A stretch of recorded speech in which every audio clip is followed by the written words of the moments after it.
Hello, everybody, and welcome to the Crypto Hipster Podcast. This is your host, Jamil Hassan, the Crypto Hipster, where I interview founders, thought leaders, executives, entrepreneurs, artists, authors, musicians, you name it, all over the world of crypto and blockchain globally. And I have another amazing guest for you today. He is the Chief Strategy Officer at Galaxy. His name is Rusty Matveev. Rusty, welcome. Thank you. Thank you for having me. I'm excited to be here. You're very welcome. You're very welcome. So we'll kick things off and I'll ask you the first question is, what is your background, and is it a logical background for what? Funny. Yeah. Great question enough, right? You would think it's simple, but no, I think it's not a logical background. I mean, to some degree, right? I've always been a founder and entrepreneur, right, for over 15 years now. So, that's been in my DNA since, my family immigrated here. My father started a company, like that kind of thing. So I've really had that always, right? Like, as far back as I can remember, I was playing Monopoly and trying to start companies and that kind of thing. In terms of the Web3 space, I think I started kind of falling into that space back in. I joined a group called Madison Square Garden Ventures, which didn't exist. I was one of the first employees there for MSG. We kind of launched a strategic venture arm, and in that process of being there for 3 years or so, we were introduced to, I think, Consensus came to us. A couple of companies came to us to pitch us like NFT ticketing and just the kind of the future of what blockchain can offer a venue and entertainment overall. So I think that was sort of my foray into it. Of course, I was familiar with Bitcoin and that kind of stuff. And then we also looked at crypto kitties back in like 2016 and just looking at it, and it was such a spectacle. People were spending 6 and 7 figures on digital cats and whatnot. So it was a pretty cool foray into it. I think in 2018 or early 2019 or so, I crossed paths with Spencer Dinwiddie, which is one of our co-founders of the Brooklyn Nets, who was on the Brooklyn Nets at the time, has gone to, I think, to Washington, to the Mavericks, and then back to Brooklyn now, full circle. But we crossed paths and started talking about, helping him with some investments. He was doing angel investing, really good stuff. He had great access, but we were trying to kind of formalize the fund. All at the same time, he was tokenizing or securitizing his NBA contract, which was a really cool thing that I got, was lucky enough to get involved with. And then he had this whole vision for what is now called Galaxy, which really kind of sucked me in, or brought me in fully into the Web3 space. So I've been in it since, like, operating since 2018, 2019. So I wouldn't call myself like a proper OG in the space, but that's kind of my fallings into it, if you will. Awesome. So you mentioned Galaxy. What is Galaxy all about? Yeah, Galaxy has evolved a lot, right? I think Galaxy is, so our two co-founders being, Spencer Dinwiddie, as I mentioned, is one of them. Our other co-founders, our CEO, Solo Ceesay, they both come from this world of, Solo was he was an Ivy League guy, but played at Penn, but he was a D1 football player.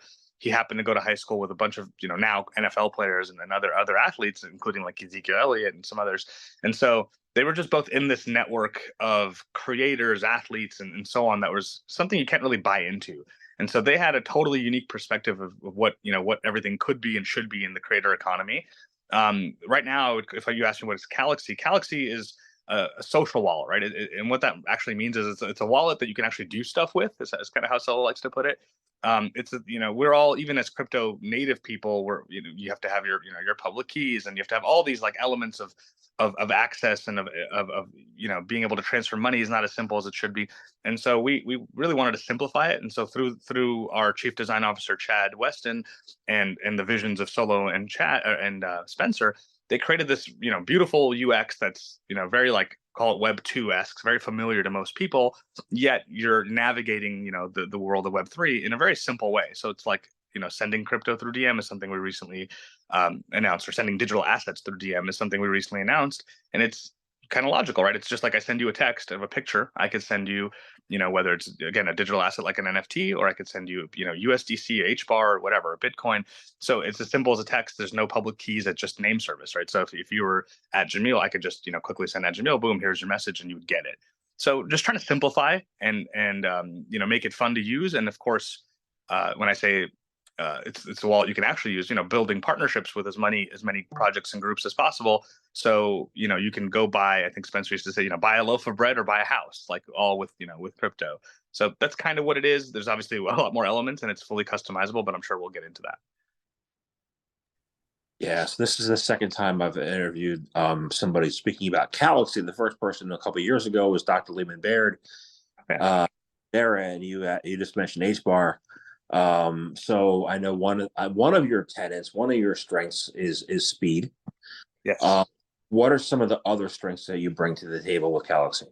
Yeah, absolutely. It's a great call out. So yeah, we're built on Hedera, right, on HBAR. So we did build a secondary, like a protocol that it's a whole longer story, but essentially strengths wise, right? I think we have fixed fees because of Hedera. So the whole fluctuating, gas fees and all that kind of stuff doesn't exist on our platform. A lot of the stuff is actually just covered by Galaxy, but like, I think even NFTs to a big degree are covered, but minimal fees, very fast, reliable, safe, secure, like that kind of aspect. We're also like, while of course we have a ton of native Web3 users, and that's kind of what we're targeting too, we're also targeting mainstream users where we take a ton of the crypto and just put it under the hood. So I think one of our strengths is really, again, I just mentioned it, but is our UX, right? The navigation of the application is very simple, right? It's very easy, it's very like visual, it's very appeasing. So that's a big deal. We like it's we lead through design, and we navigate through design. So that's among our strengths. And then having people that are actually relevant that you might have heard of that are actually on the application, that's a big deal. And then at this early stage, like if you were trying to do something with Threads or with X, like they're not going to listen to most people at this stage. So just by virtue of just being a young company, and again by having a 1 degree of separation of all these athletes and celebrities and creators, people that are used to operating in like the Cameos and the Patreons and like the Twitters and or X, excuse me, Instagrams of the world, they're giving us so much like invaluable feedback and insight as to what is actually relevant and useful for them, as well as fans as well, users as well, not just creators. But it's a little bit of a chicken and egg. So that's been a big advantage, at least in the building stage so far. Awesome. So there's been a couple of recent sales, big name sales recently. There was a Van Gogh inspired NFT, and there was the Disney Pinnacle launch. How do you feel the public interest in NFTs has been reinvigorated? Because it was, and I would say, in a crypto winter itself, the best. Yeah, it's true, right? We went from, I mentioned CryptoKitties way earlier, but we went from NBA Top Shot blowing up and of course like the Bored Ape Yacht Club and all these things to a crypto winter essentially. So it depends on what you mean by the public, right? I think if the public is the people that are at least like focusing or paying attention to this space, then yes, I think everyone feels the bull market coming and obviously Bitcoin breaking 40K and all that kind of stuff. There's definitely signals and sentiment that's pointing towards positive directions, and we feel that way as well. I feel that way personally.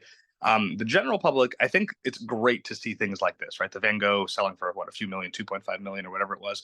I think it's a spectacle and it's a good marker, right? It's no different than seeing, a traditional piece of art or some house going for sale for some $100 million number, because it's like it'll get into the mainstream news just enough to draw attention. And Van Gogh is a name, right? So like people do, oh, that's interesting.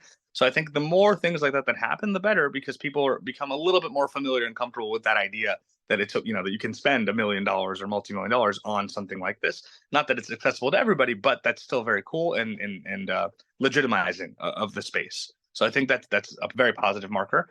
But we're, it's not that we're a ways out from a time perspective, but it's more like from a utility and a functionality perspective, to where everyone is, even if they don't know it, kind of like on Galaxy, that they're using an NFT or buying an NFT or whatever. So I think that's sort of the next step is like, how do we build it into their into when they order Starbucks, or when they buy an experience with a creator, and underneath the hood it is an NFT. Again, it's no different than your receipt, right? Disney and other things that have been up recently are kind of in that realm, where you don't necessarily have to be tech savvy or aware of it. You could be a kid or a grandparent, and you have this this pinnacle pin or whatever. So yeah, things like that I think are the right, going in the right direction. Awesome. I have yet to see that on the entrepreneur side, though, right? I'd say 40% of my podcast up until, late 2022 were NFTs. The whole entire, to me, I haven't had, you're the first NFT, interview I've had in a little while. So, what do you see as far as the entrepreneur, side of things, and where's that headed? What's the thought and the basis there? Yeah, absolutely. It makes sense that would be the trend right now. So it's a combination of things. I think, when things are hot, right? AI is hot, right? When things are hot and buzzy, entrepreneurs, not that they're just following, sort of chasing with the wind, because I hope that there's conviction and belief beyond what's hot in the market. and I'm also I'm actually an investor as well. So I still actively invest. So I do see that, right? And I think like when Web3 was hot, everyone was, at least like wrinkling in Web3 into their deck and into their vision, and we're going to do NFTs and so on and so forth. And just like with AI, right? Everyone's sort of like tangling in AI now to their vision. I think of course, as soon as the bull market's here, and in general, just as that trend comes back, yeah, entrepreneurs will dive right back into it. I'd like to think that it will be led again to get into mainstream, especially by more name brands, right? By seeing Van Gogh and Disney and Starbucks and Uber and things like that come in, that will make the everyday people much more comfortable and feeling more confident in this process, whatever shape it might take. Again, I don't think of NFTs too much different. While we're used to seeing them as like art or something, I don't think of it too much different as from like a receipt or from some kind of like coupon. Or again, I don't mean to like put any negative connotation on it. I don't feel that way at all. I think it's positive, right? It's a proof of it's a track record. It could be utility. It could be, again, that's why I said coupon. It could mean something, and I think like that's where it just gets uh that's where it gets exposed to most people in everyday lives, is when it comes to like those things. Whereas entrepreneurs and startups like that will always be on the forefront of things, and that's great, but it doesn't necessarily touch like an everyday person until it gets to that mainstream piece, right? Again, Dapper might be a breakthrough, but Dapper Labs might be the breakthrough there, but even then, they had the NBA, right? The NBA Top Shot moment was what brought the mainstream audience to town. Not so much that it was like, again, an NFT on its own in its own right. Got it. Yep, makes sense. So creator, you said creator. Blockchain technology and how can blockchain technology and customized creator crypto tokens benefit both creators and fans? And how can you redefine that creator fan relationship? Yeah, it's so this is where I think I said early on that we've evolved as a company, and naturally so. Initially, we were a creator token project almost exclusively. We've pivoted, not necessarily for there are specific reasons, mostly around regulatory, which I'll touch on here. But I think to answer the question directly, I think there's a ton of potential in that realm, right? In creator tokens and how they can benefit, whether it's something like early access to a creator, or you've discovered like an up and coming creator and you can get into their token. And I don't even mean to call it as an investment. I'm more thinking like I'm supporting an artist, or I'm supporting someone whose content I just enjoy, right? It's not necessarily for financial gain, but there is an element where you could, be a backer of someone's token or someone's like sort of rise to stardom at an early stage, where you come in and it's at a minimal value. It's whether it's a penny or a dollar or whatever the heck their token can cost, and all of a sudden, as it gets bigger and bigger and bigger, and he has more of a following, he or she has more of a following. Now it's worth $10 or $100. Again, I don't think that they're necessarily made to be speculative and financial instruments. I more saw it as, again, utility use cases. But I get that's a realm. I think we saw that with like BitClout was the idea there. I think like companies like, I think Rally doesn't exist anymore. That Rally and Roll, right? There are companies that are in fact doing creator tokens. I think there are immense benefits theoretically, but it just can you put it into action without regulatory knocking you over the head? So until that's more clear, we as Galaxy have just sort of pivoted away from that. We still have the infrastructure and the technology technically, but we're just not doing that. Instead, we've taken an NFT approach where technically every like we offer you can offer a video call, kind of like Cameo, right? A video call to a user, or you can offer like an in real life experience, whatever it is that you're offering. Under the hood, that access that you're buying is actually an NFT, like an NFT voucher. You don't need to know that; it doesn't really matter. Like, but it's if you look on the chain, it is that. So we took that approach, but in general, yes, I think there's value. It just depends on how it's put and then how it's regulated. Well, you said the magic word three times. There's, you said regulated. So, I don't think of NFTs as having the need of being as regulated as some other cryptos. Like, I guess it's not going to be. I don't think SEC has a problem with Ethereum or Bitcoin, but like all the other 10,000 coins. What how's the growth in the NFT market inevitable, and what needs to happen on the regulatory side? What regulations do you see as something that would help, guide or direct the market? Yeah, that is the magic words there. I mean, ideally, it would just at least put a flag on the ground one way or the other. I think that's the biggest, pain point right now, is that it's just a ton of gray coming from the regulators, right? Coming from the government and the SEC and so on, because they won't say it one way or the other, or at least it's so novel that it's all case by case, right? I know, if we all know that there's, the Dapper Labs case going on with, are their NFTs deemed securities or not? Again, I vote sort of not, but it just depends on the definition and the perspective. So, the first point is to put a flag in the ground and say, hey, even if you just say all NFTs are not the same, and we have to judge them case by case, or here are the characteristics that would define security, which theoretically exists, right, or not.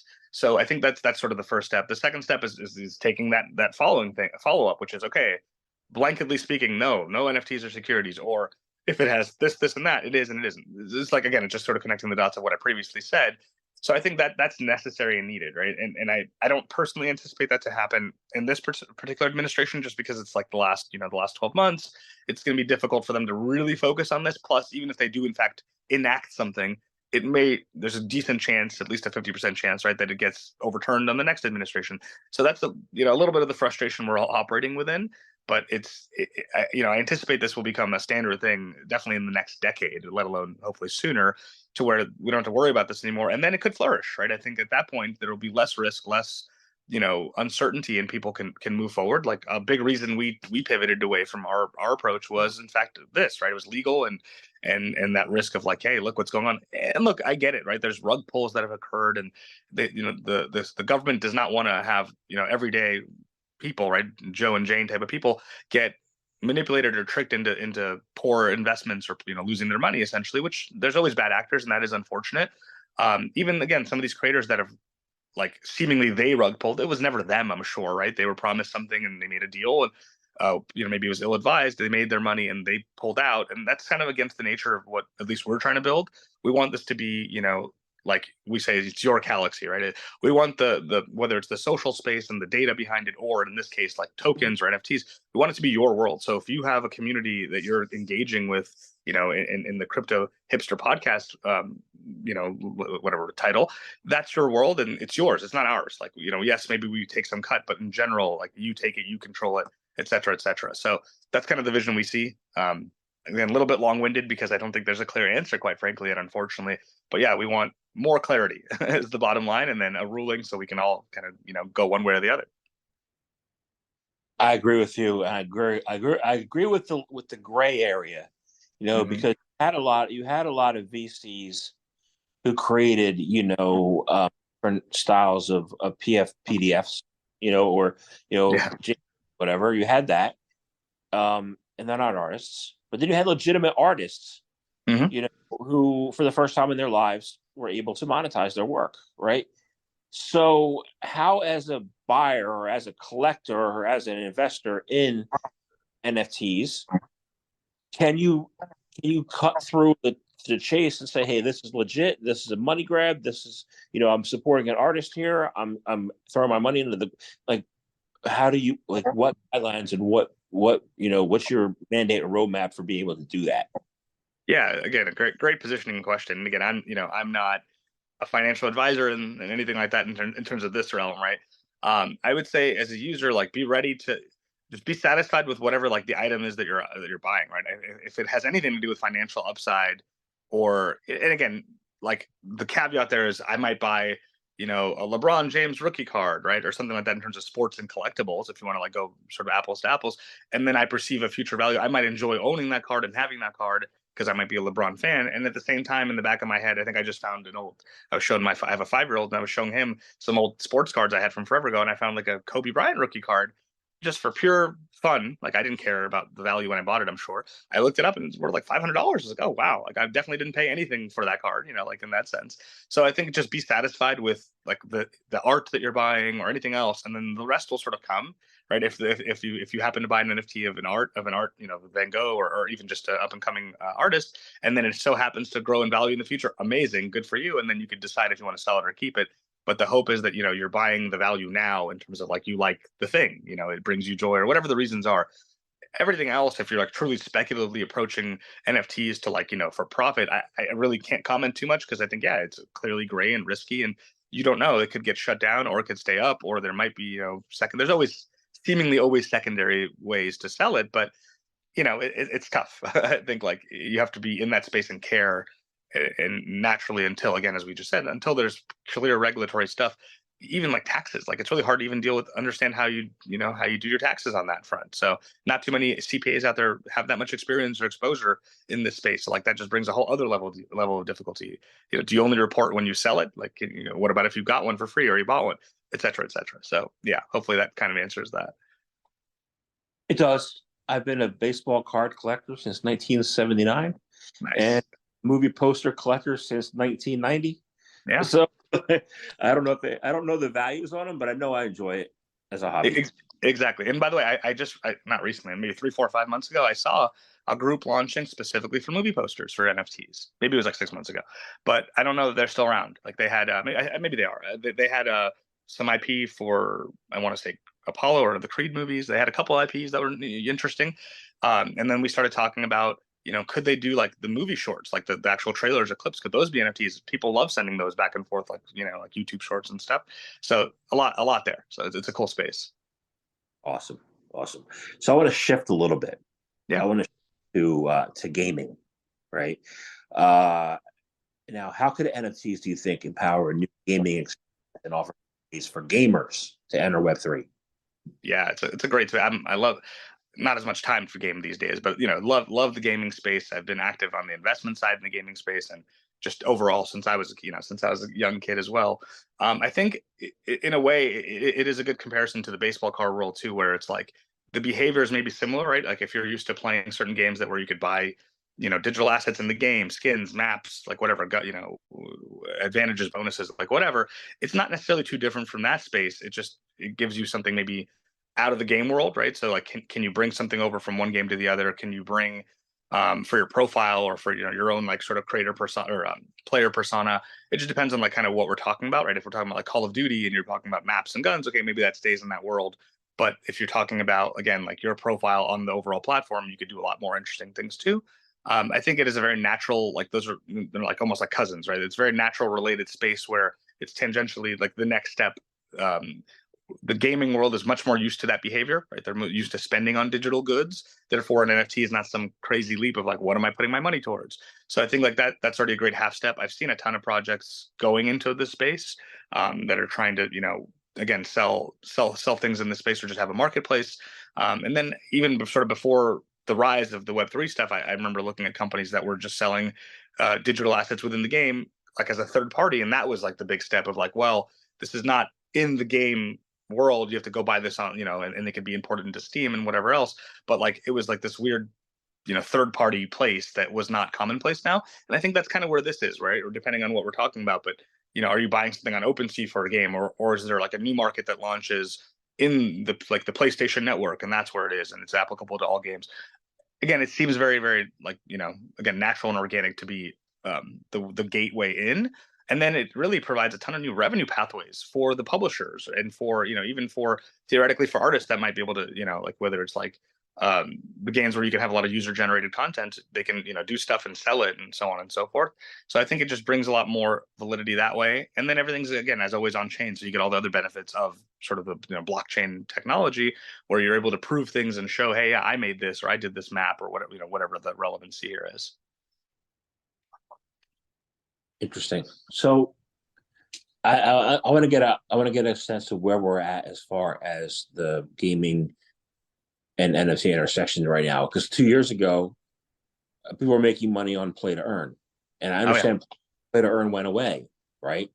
And then there was like massive games, Yeah. then it again. What's the current lay of the land? Yeah, again, good call outs, right? I think play to earn, in my opinion, still has a ton of legs. And again, there might be some regulatory stuff there too, and like what's the word I'm looking for? Like sensitivity from the publisher's perspective, right? They want to capture most of the revenue versus anyone else, but naturally, right? And then in terms of like the sort of Pokemon Go style, like what is it, the MMO type of games, that seems like such a great fun place to be in too, right? So the idea of like I can go on a scavenger hunt in real life through my phone, through some gaming system, and by virtue of finding something I get an NFT for that. Like that's pretty cool. The other angles I think are, can there be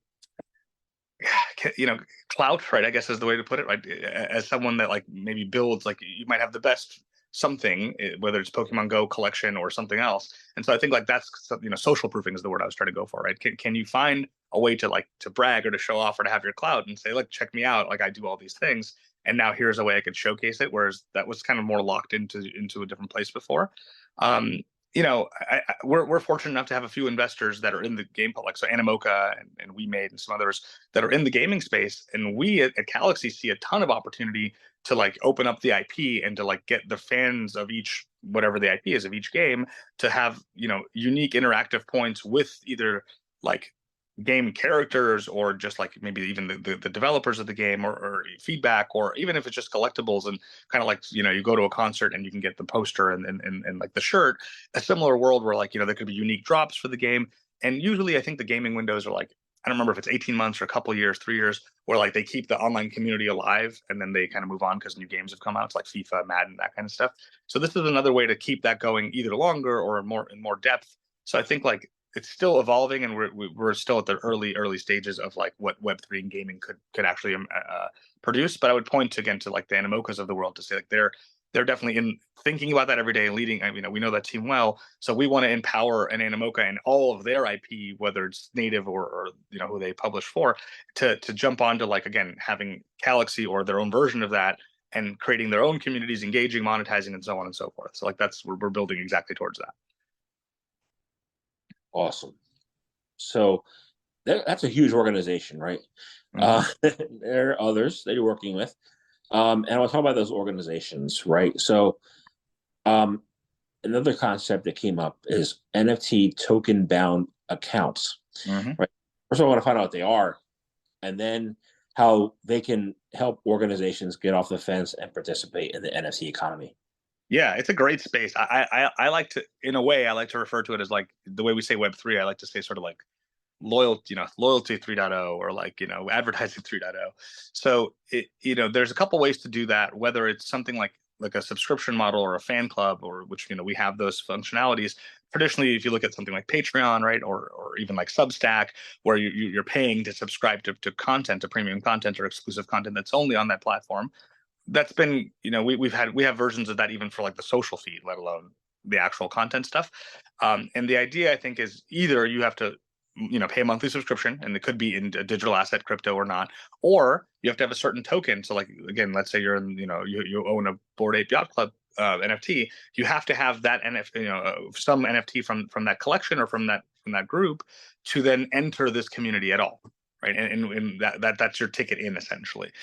So again, we have the functionality that we offer exactly for that, where you can kind of choose if it's public, private, subscription fee, or token gated, as we call it, same thing. So that's the first part, and the second part is how can organizations come into the space off the fence to come into the space. I think again, it's very naturally, a lot of them are already doing things like that, right? So looking at Starbucks or Delta or any of the Mastercard, any of these groups that have loyalty points or cards, it's really the same element, right? It's just joining their club, except hopefully there's more value in it, meaning maybe there's more data for the publisher, maybe there's just more opportunities to engage directly, maybe it's more cost effective versus like doing the traditional ads that they're doing, because they can at any point engage right now and say, hey, like we're doing a drop, and the first 100 people to get it or to react, they get something, or the first million people, depending on the scale. I think again, Disney will be a great use case, although I assume because we know Dapper well, and we don't know Disney like that, but I assume they thought there's smart people there. They've thought about a lot of use cases, and they're starting with a very simple use case, because there's clearly a ton more to peel that onion, if you will, or because they're just doing like the pin collections, but you could do so much more. So I think like seeing this is a very positive signal of just getting into the space. Again, I keep saying Starbucks and Uber over and over again, because I think those are just like excuse me, daily activities that people are doing, right? They're taking an Uber, they're buying a coffee, and there could be so much to be had there. And again, it could even incorporate each other or other artists to come in and do stuff. Like there's just a lot to do. I don't mean to speak in generalities, but unless we're going to go specific and unpack, like, it's just, I think we're like 1% of the potential of what it could be. Maybe that's a little dramatic, but within 1 to 10% of what it could be. See, I thought Disney was going to do like pictures of rides and have those Right. be these and not do the pins, right? But you Yeah. know, you made an interesting point, because MasterCards, the Visas, the way that rewards have worked is they've worked through nudge economics, right? Hmm. So this is promoting an NFT is a little different, having nudge economics. So how do you bring the NFTs into the nudge economy? Yeah, it's a great way to say it. So again, like just by virtue of how we're doing it, and my personal approach is very much again for the mainstream audience, put it under the hood, right? Make the NFT like the mechanism of how it's happening, and you could still stick with the nudge or like the Web 2 traditional, giveaways, a chance to win, like dynamics, or even just like earn points and then get something. But the shift is like how it's being done, and it's on chain and all that kind of stuff. And again, it opens up to a lot of like cross border opportunities. I mean, I know you can kind of do that with like your Delta Sky Miles or your Amex points, where there's sites, again, third party sites that allow you to like shift and transfer and get more value and that kind of stuff. Well, this will bring that home and bring it all into one place. And again, allow the main publisher of the loyalty points, so whether again it's Amex or Starbucks in this case, to like bring in other event, other partners to then have value there too. So like I'm Starbucks, I might bring in Target to offer something, or again, Disney's a better example because there's more collaboration. I thought about that exact use case that you mentioned, Jamil, which is like everyone, they sell the pictures of you like falling off of whatever Space Mountain or whatever, the Splash Mountain. It's the same idea, right? It's that exact picture should just be your NFT. Like, there you go. So I think, by putting it underneath the hood initially is one way. Or again, like if I buy a shirt from Disney or my Mickey ears, why can't I have a digital proof of that? Maybe now part of the experience is I get, your picture is taken and your NFT is with you in your ears or something else, or Mickey giving them to you. And then there's a chance to talk to Mickey or win a ride or 10% off your next time at the park. There's like a million little trinkles. So your nudge pieces are right there, kind of giving breadcrumbs to, for the next time, or for, more engagement, or for more revenue opportunities, et cetera, et cetera. And again, I remember, when I was at MSG, I had a smart city, smart venue background. And I remember thinking like, man, we have all this data. Like we know, well, we should have all this data. We didn't necessarily have it. We owned a bunch of venues. We had a bunch of partners. We owned restaurants and so on. And Delta was a partner. So like, why couldn't I draw this amazing heat map of like, here's a season ticket holder for the Knicks. He also went to the Rockettes and the Christmas Spectacular, or he or she. He went to Macy's, and he went to, he drives a Lexus, and like all of a sudden you have a very valuable data picture. Again, maybe that's a little bit antithetical of like what Web3 is striving towards with decentralization, but in that world where that still matters to them, right? I think that's a great key in, is like, look, more data, more, easy integrations and so on. Awesome. Um, so would there be a way in the future to capture data so that these organizations can feel comfortable coming in? So how do they do that? Absolutely, right. I think a lot of it is still it should be, right, to keep it proper in the sort of opt in, opt out realm, meaning as a user, I can always opt out of it, and that's fine. But if I'm able to show you, well, again, be it if whatever organization I might be, if I'm able to show you value, or to bring you, like casually some exchange of value, whether it's again a 10% discount, or buy one, or a trial, whatever the the hook or the nudge is there. If I'm able to offer you that, and then you say, yeah, I'll opt in, and now I can, I'll give you my phone number or my email or my face or whatever, whatever it is that I'm giving you, like the trade seems way more um like consensual, right? You're consenting to it. That's one thing. And B, like more fair exchange of value, versus like I'm scrolling through, Facebook or anything else, and now I have to see your ads, or even Google, right? I have to see your ads, and you have cookies in the background, and you're tracking me, and blah blah blah.